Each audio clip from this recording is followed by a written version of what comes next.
Okay. Namaste and good evening to everyone. I think it is such an honor to have been invited to address this HR conference. It's a very important conference in terms of the context in which what we are going through. And it's a tricky subject because we are going to talk about well-being of people and what role HR can play in the lives of people in terms of their well-being. So I'm going to look at it from a slightly different perspective. So I'm not going to talk about the typical things like mental health or physical health or employee engagement and all that. So I'm sure probably that has been covered through the day, or there is so much of literature around that right now, and there is so much of work being done around that, a lot of discussions happening, a lot of conferences happening around that theme. So I'm not really going to be focusing more on those aspects. I'm going to touch upon something very interesting, something I hope would be a little different and probably not covered in the kind of detail with which I'm going to try and talk to you through the day, hopefully. Even if it has been, I'll try and see how I can add some value. So I'm going to talk about the role of HR in enabling the long-term well-being of organizations and their people through a concept called as evolution. So this is a word which is very close to my heart for, I think, something like almost 3 decades now, because I first used this word for my own self when I was studying post graduation in Bombay University in political science. And that's the first time I used this word. And I have a friend who still remembers that and makes fun of me and says that Hari, you used a term called evolutionary happiness. And I still can't figure out what it really means.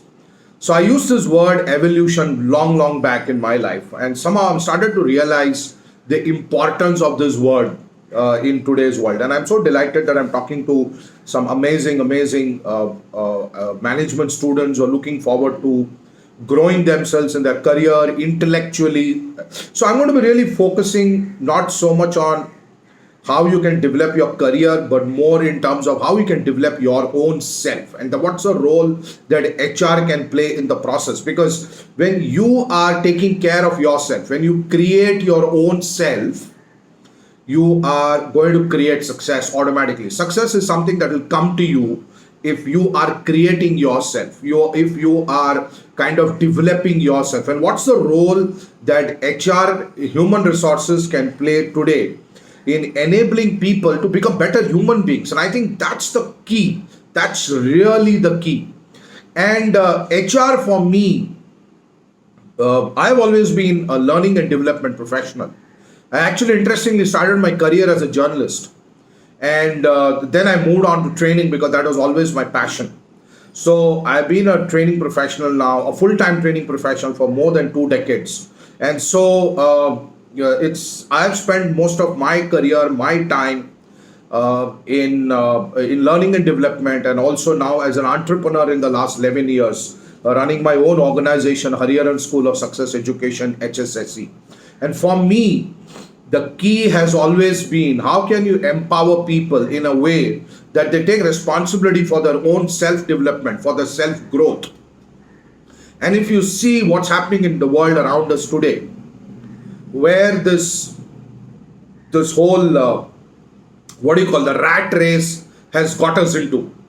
So I remember the CEO of the company that I used to work for, my last corporate assignment, and the CEO was addressing us once, and he made a beautiful statement, and he said, even if you win the rat race, you will still remain a rat. Right? So there's no point in trying to win the rat race when you're still going to remain a rat. And there's no point in calling yourself a lion when you're still a rat. You don't become a lion by just winning the rat race. So the idea is, how do you get away from the rat race? How do you build a more qualitative existence for yourself? How do you build a more qualitative life for yourself? Those are some of the aspects that I'm going to be really trying and covering today in this short 25 to 30 minutes that I have got.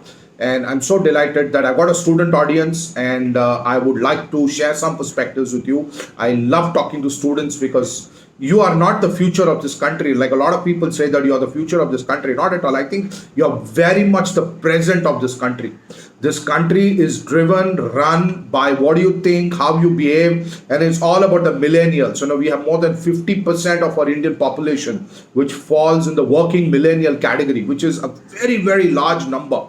It's a huge number, and you guys drive choices, you drive consumerism, you drive corporate life, you drive professions, you drive creativity. So you are everywhere. I mean, you drive the new way of parenting, if I might say so, right? So there is such an enormous potential that you guys carry. I mean, I would love to talk to you for a full day if I get a chance again, but I'll just try and keep this crisp and to the point in terms of what is the role that human resources can play in your life. So the first challenge for human resources is you, because you are the millennials and you are redefining the way human resources needs to think, adapt itself, the way human resources needs to construct itself, conduct itself, because they are hiring millennials, they are to handle millennials, they are to develop millennials, and millennials are impatient people. They don't like to hang around in jobs for too long. They like to move quickly. I mean, it's like changing your phones, isn't it? So you don't want to hang on to the same phone for a very long period of time. Technology changes, you want to go on to an upgraded phone. So that's how it is with jobs. That's how it is with the way you buy things. That's the way you probably want to do business also, right? So human resources for me is not just a department. Human resources is a huge enabler for transformation. And transformation is a bit by bit thing. It's not that I have completed my transformation. It's a continuous process. So I create a transformation process, and then the transformation needs to continue, because there would be a new challenge and there would be new technology, and we all become very redundant very quickly in this world today. So nobody remembers the last century you scored in a cricket match. Everybody remembers what you're doing right now, and then they forget what you did today, tomorrow. So that's how it is. That's how life is. So one of the books that's inspired me a lot on this concept of evolution, and that's what I'm going to be really talking about, is the role of HR in the long-term well-being of organizations and people by enabling the evolution of people and their organization that they are part of. So what I mean by evolution, in simple terms, is self-development. How do you grow and become better human beings so that you can do better business in a better way and you can serve customers in a better way. Therefore, you create profit and you create more meaning for consumers and in the marketplace in a better way. So one of the books that's inspired me a lot is a book called Barefoot Coach by a gentleman called as Paddy Upton. Now, Paddy Upton was the mental conditioning coach of the Indian cricket team. And it's a very interesting book where he talks about, and I would urge all of you to please buy that and read it if you have not read it. He talks about the 4 goals that they set when they took over the Indian cricket team somewhere in the post-Greg Chappell era, where Gary Kirsten was the head coach and Paddy Upton was the mental conditioning coach. So they said we had laid down 4 specific goals. The first one was we wanted to win the 2011 Cricket World Cup. The second one was we wanted to be the number 1 test team in the world. The third one was we wanted to have better bonding amongst the players. And the fourth is the most interesting one. The fourth is we all want to emerge as better human beings. Now, I have a question here. I mean, how many organizations, when they do the goal setting for the year, when they do a goal setting for the next financial year or for the next calendar year, or they are doing it for the next 5-year plan, the vision, mission, so on and so forth, how many organizations actually discuss in the conference room? How many board meetings have this discussion in the conference room? How can we make our people better human beings? How can we make our people better human beings? Because at the end of the day, the purpose of HR is to connect its employees to the purpose of the organization, to the core business purpose. And it's not just about shareholder value, it's not just about profit making, it's not just about selling left, right and center and increasing your turnover and profits. It's all about doing things the right way. And I think human resources, as a philosophy, as a department, as a unit, as an ecosystem, has a huge role to play in making people better than what they are. Not only in terms of the skill sets, so there's a lot of focus on skills, but what about character? Doesn't HR and the leadership team in organizations have a very big role in shaping the character of its employees and of the organization? I remember my boss when he once said that I want this business by hook or by another hook. I don't want it by crook. Beautiful thing to say. And I've seldom heard bosses say this. Maybe they don't always mean it, that you do it by crook, but the language sends a wrong message to people. So I want this business by hook or by crook is a very common statement that you will hear in organizations, in sales meetings, so on and so forth. But I only heard my boss say this once, that I want this business by hook or by another hook. And I think human resources, HR, has a big role to play in defining the character of the organization. So defining the character of the people who come into the system, hiring the right people. Like Jim Collins says in this book, Good to Great, if you get the hiring right, you get the right people on the bus. That's very important. And he says people are not the assets of an organization. The right people are the assets of an organization. So HR has a very big role in making things right, in ensuring the right people come in, the right character is imbibed, the right kind of learning happens, the right kind of engagement happens, the right kind of connection to purpose happens. So it's a huge role. But unfortunately, what I have observed typically is that a lot of HR, and there are some fantastic human resource professionals around the world, around this country, and I have met some extraordinary human resource professionals. But very often I have also observed that HR departments are highly tied down by bureaucracy, by administration, just recruiting people, just filling up manpower because there is attrition and they're fighting a battle out there. They're not really able to do the kind of creative intellectual work that is really expected of a human resource professional. So if you want to be a human resource professional, one of the things I urge you is to become more intellectual in your outlook. Read more, think more, discuss more, question more, debate more. You don't have to accept things lying down. You should have the courage to call a spade a spade. And you always look to become a better human being, a more evolved human being.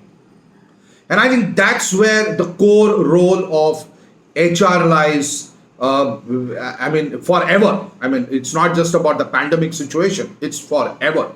And I have another problem with this term called new normal. I think it's not a normal thing at all. I think it's a new abnormal that we are all facing. We are not to adjust to the new normal. We are not adapting to the new normal. We are learning to adapt to the new abnormal. In my society where I live in Mumbai, it's been 6 to 7 months, and now I am starting to see some kids come out of their house and start playing in the open. Now, children not playing and for being locked up at home for 6 to 7 months and not coming out to play, I don't think there's anything normal about it. I think it's highly abnormal. We are all going through this highly new abnormal situation in our life. And we are learning to adapt ourselves to this new abnormal, not the new normal. I don't like to call it the new normal because I don't see anything normal about it. There's nothing normal about it. Every time you go out, you wear a mask. Every time you come back, you sanitize, you wash your hands consistently. You're living in some kind of fear constantly. So I don't think there's anything normal about it. You can't easily hug a friend now. You have to think twice before you do that. You cannot shake hands. Stadiums are empty when a sports match is going on. This is not normal. It's abnormal. And if we acknowledge that it's abnormal, then we are in a far better situation to be able to adapt ourselves to this abnormal and accept the limitations with which we have to live. You see, I grew up in the 1970s and the 80s, and I realized the importance of scarcity in life. I know the new kids of the block are not used to scarcity, but we lived in an India which had very limited resources, and we were just resourceful. So I call myself as belonging to the sandwich generation. Our parents did not have much hope from us, and our children are much smarter than us. But we are probably the only generation which looked after our parents also, and are looking after our kids also. Is looking after our parents also, and looking after our children also. So we are the sandwich generation, and we have seen scarcity, and we have also seen abundance in the post independence India, and now we are once again seeing the limitations that are coming because of this pandemic. So we are quite okay with that. We are quite okay with that, because we are used to a childhood which did not give us a mobile phone, which did not give us even a landline connection for years, which did not give us a television set, which had a color TV or multiple channels. So we lived with a lot of restrictions. We did not have branded clothing. We could not travel by air so easily. We had to wait for 3 months to book a ticket by train to travel and meet our relatives. So, or to go on a vacation. So we did not have malls. We lived in a very different India, and we had lot of scarcity, but we were resourceful, and we were able to build this India into whatever little it is today in terms of its global standing. We made a small contribution there. So I think one of the other challenges for human resources today is, and that is being felt now in this work from home culture, is your ability to be resourceful in the face of lack of resources. Right? So this is a little context in terms of the key role that human resources needs to play going forward. What I'm going to do for you now is to share with you a little model called as a LEAP model. This LEAP model will essentially help you understand the salient points which you can take away from this session, and probably you can write it down if you think that will work for you, or you want to recollect it and write it down later. So it's called the LEAP model, through which I'm trying to define the role of HR in the long-term well-being of the organizations and its people. So LEAP is LEAP. So L stands for learning and leadership. A very key responsibility for HR today is to create the learning culture. Now you see what's happened in this pandemic, and because of work from home, is a surfeit of webinars. It's incredible the amount of learning that's happened in the last 6 to 7 months online. People were not easily ready to come to the classroom, but now practically there is one webinar happening somewhere every day. Somebody is conducting something. Trainers have got really busy. People like me have got really busy doing sessions like the one I'm doing right now. Some are paid, some are not paid, some are more honorary, whatever. But the idea is that it's a great thing. It's a great thing. We are waking up to the reality that we need to learn to grow. And the word learn has the word earn inside it. So the more you want to earn, both in terms of wisdom as well as in terms of money, the more you need to learn.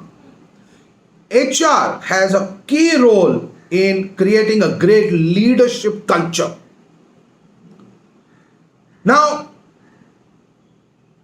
if you ask me, if you just have the right leaders in various places, everything falls into place.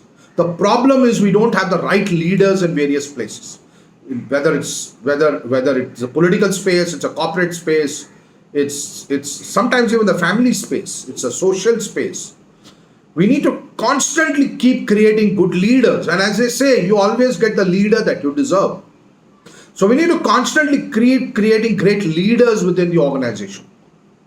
There was this gentleman called Jack Welch, who was the CEO of GE, a celebrity employee. I mean, you would have heard about Steve Jobs, who created his own organization, became a big man, Bill Gates, they created empires. But there was this gentleman called Jack Welch, who worked for GE, was a CEO, and he wrote a book called Winning, and a few other books also he wrote. But I really like this book called winning. And so please make a note of the books that I keep referring to. It might be a good idea for you to buy those books. So one of the key things in Jack Welch's leadership style was the leadership academy that he had set up within his company. And he drove that quite strongly, took very deep personal interest in training people, in making sure people become more competent, and he's able to develop good leaders within the organization. Human resources plays an extremely important role. And human resources is not just a department that comprises the HR professionals. Everybody in an organization is HR. Everybody in an organization is human resource. And in that, the team managers, people are leading teams, they form a very critical aspect of HR because they are the ones who will percolate the right or the wrong culture to the team. So L stands for learning and leadership. E is for employee engagement and ethics. So I don't want to talk a lot about employee engagement because that's a very key, very fundamental aspect of the role of HR in any organization at any given point of time. And I know that right now in this new abnormal, they are finding it really challenging to engage people remotely, and they're finding ways to do that. And I think kudos to the HR community for the amazing work that they're putting in and the way they are trying to redefine themselves and the way they are trying to reinvent themselves in the process. So employee engagement, I mean, you do various employment engagement activities. You do surveys, you check whether they're happy, they're not happy, you check the happiness indices, you check the satisfaction indices, you check the culture indices, so on and so forth. But the element that I want to touch upon is ethics, because that's the big idea of this session, evolution. Now, I have a model called as a success evolution model. So what is this success evolution model? The success evolution model is nothing but there are 4 types of people in this world. Some people are high on success, low on evolution. The second category of people are high on evolution, low on success, or moderately successful. Then there is a third category which is low on success and low on evolution. And there is a fourth category which is high on success and high on evolution. Now you see, I want this business by hook or by crook. This philosophy, you'll find a lot of people become successful, but they're not highly evolved. There is this wonderful documentary which you must watch on Netflix, which is called as Bad Boys Billionaires, and it showcases 3 different kinds of highly successful entrepreneurs who have now earned a bad reputation for themselves because they were very successful. They made a lot of money. They built an empire, a business empire. But now they are in all kinds of legal tangles. So did the success come? Yes. But were they evolved? No. They are not evolved. This is typically, playing a short-term game, getting a short-term gain but a long-term pain. But if you're ready for short-term pain, chances are that you will get long-term gain. So then there are people who are low on success but high on evolution. I think that's a beautiful space to be in, because the day you are able to hit your success space, and success means different things for different people, you're more likely to stay there, sustain yourself, continue that success run. It requires patience to get there. You don't do jugaad, you don't use shortcuts. You stay the course, you follow the process, you follow the rules, you do things the right way, ethically, and you get there. And then you're able to sustain yourself there for a long period of time. It's playing test match cricket.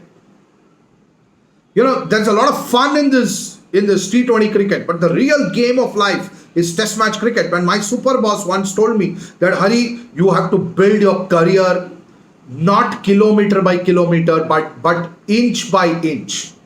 And success is exactly that. It's an inch by inch game, and it's a journey. It's not a destination. So if you find people who are moderately successful, low or not very successful, but very highly evolved, well read, have good conversations, they're ethical, they have wisdom. The day they hit their success pace, and success is very relative, isn't it? Happiness is in the inside, success is in the outside. It's how much people. So today I'm successful because you invited me for a session, because you've given me that recognition as a speaker. But I cannot base my happiness purely on this kind of recognition. I have to be happy anyway. So happiness requires no reasons, but success requires a lot of reasons. And never confuse happiness and success. Don't think that the day you will be successful, you will be happy. No, if you are happy, you will be successful. And being happy itself is being successful. This is an important understanding in the philosophy of evolution. The third is low on evolution and low on success. I suppose anything goes by and they're highly disengaged. And so definitely we don't want to be a part of that category. Then there is high on success, high on evolution. So I would like to give the example of Rahul Dravid here. So somebody who's very high on success, very high on evolution. Even when he was in his heydays as an India player, Rahul Dravid used to be a reader. He used to read books, a very sane voice, somebody who could speak really well, who could give some really wonderful insights, share wonderful perspectives. And today is making such an enormous contribution to Indian cricket, even after retirement. And there's a lot of respect for Rahul Dravid, which increases every day because of the way he carries himself, the kind of person that he is seen to be, the kind of character he possesses. So one of my articles on LinkedIn, the Rahul Dravid model of management, received more than 55,000 views. I would definitely want you to read that article, because it talks about what kind of lessons you can derive from the way Rahul Dravid played his cricket. What kind of management lessons can you derive from that? So as an organization, as an HR department, as a human resource, what is our fundamental responsibility? It is to help people become high on success and high on evolution. You don't want a situation where an organization did something and somehow became successful this year, achieved its targets, overshot its targets, achieved big turnover, and next year it just nosedives because the systems were not in place, the principles were not right, the way the business was done was not right. You don't want that situation. So L is for learning and leadership, E is for employee engagement and ethics, A is for attributes, competencies.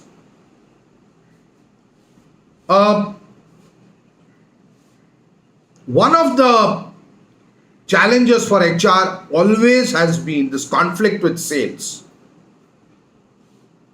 Like when I was a journalist, I was more on the editing side of the job, sub-editing. So edit copies.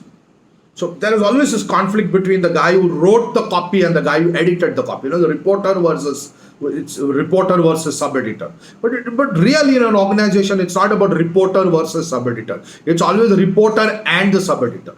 So in an organization, it's not about sales versus HR. It's always sales and HR.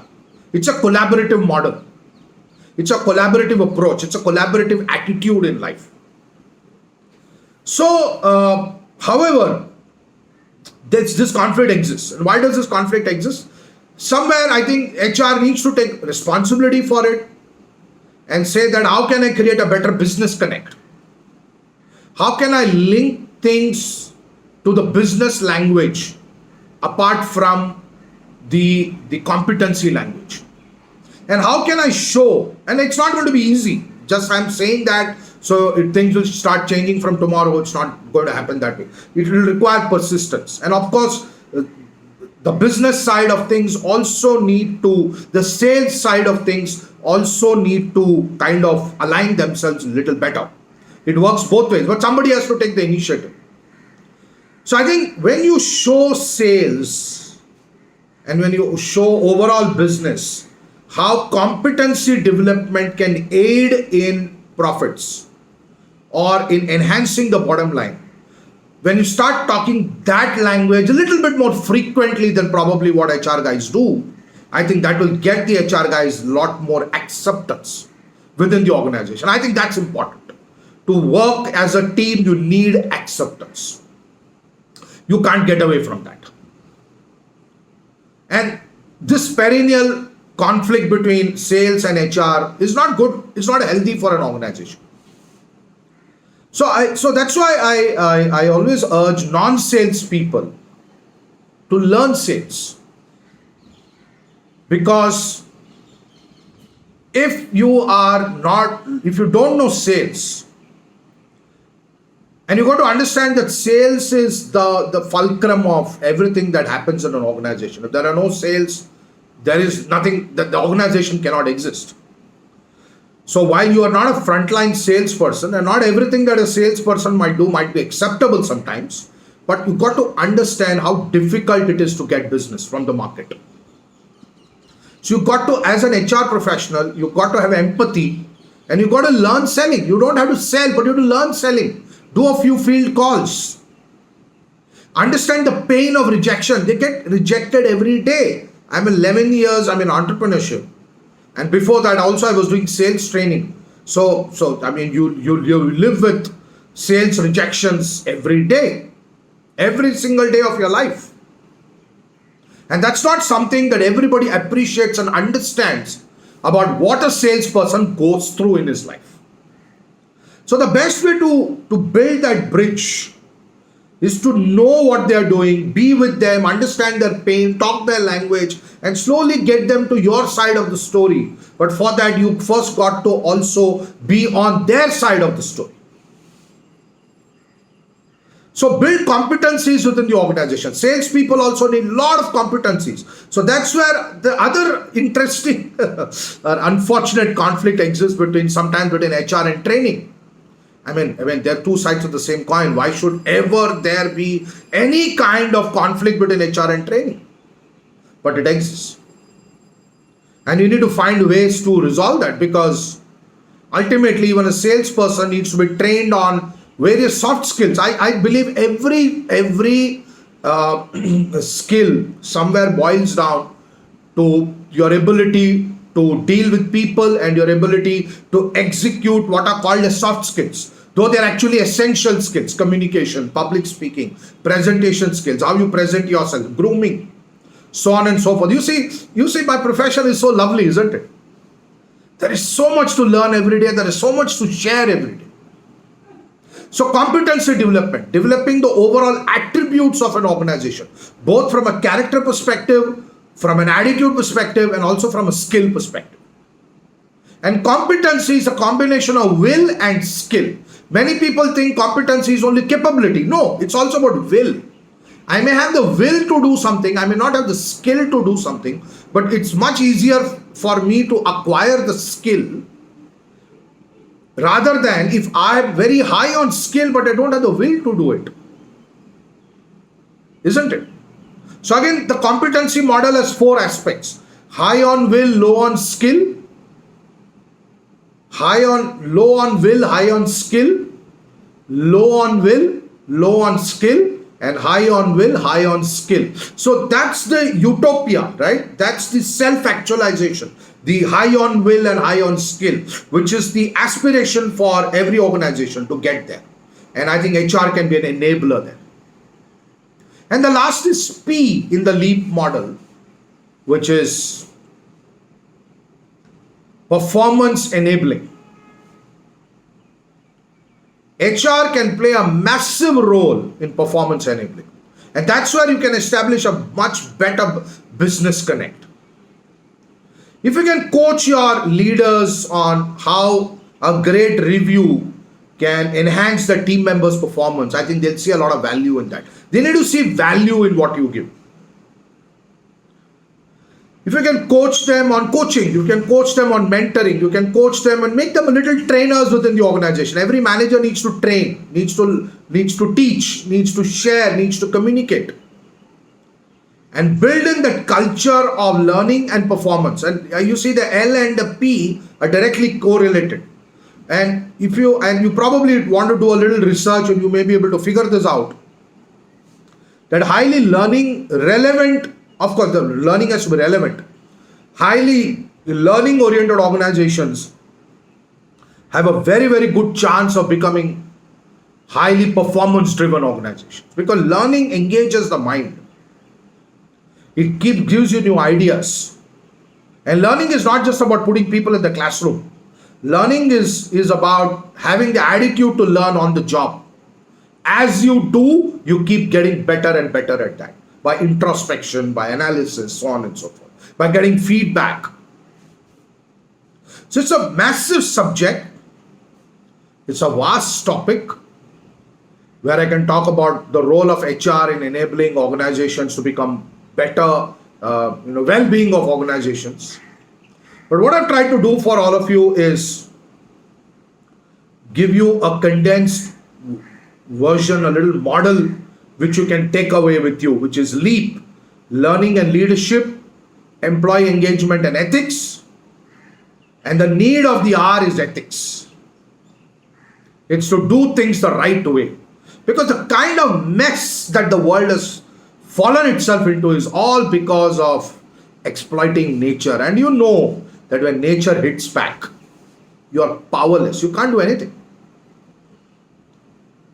It's like human beings are caught within a zoo now. And A is for attributes, competency development, where I also shared with you the skill will model. And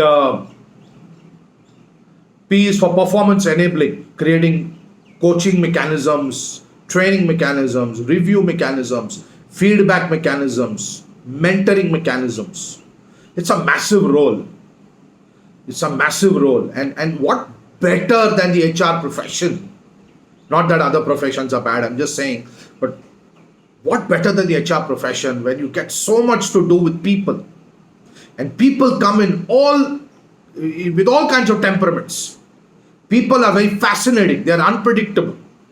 And if you can acquire this one skill in life, people management, you may be technically not very good in certain things. But if you are extremely good with people, and you see some of the best and highly successful entrepreneurs and professionals in this world, they may not be the best on product knowledge. They may not be the best on technical knowledge, but they know how to deal with people. If you can master that one area in your life, you are a true human resource. You are a true HR professional, even if you are formally a part of HR or not. Right, so I just want to end with a wonderful story of APJ Abdul Kalam on leadership. And if then time permits, I can take some questions. So APJ Abdul Kalam was once executing a project and they had to launch a satellite into the orbit. And as they were launching, the signal that came to them was, this is not going right, I think you should abort it.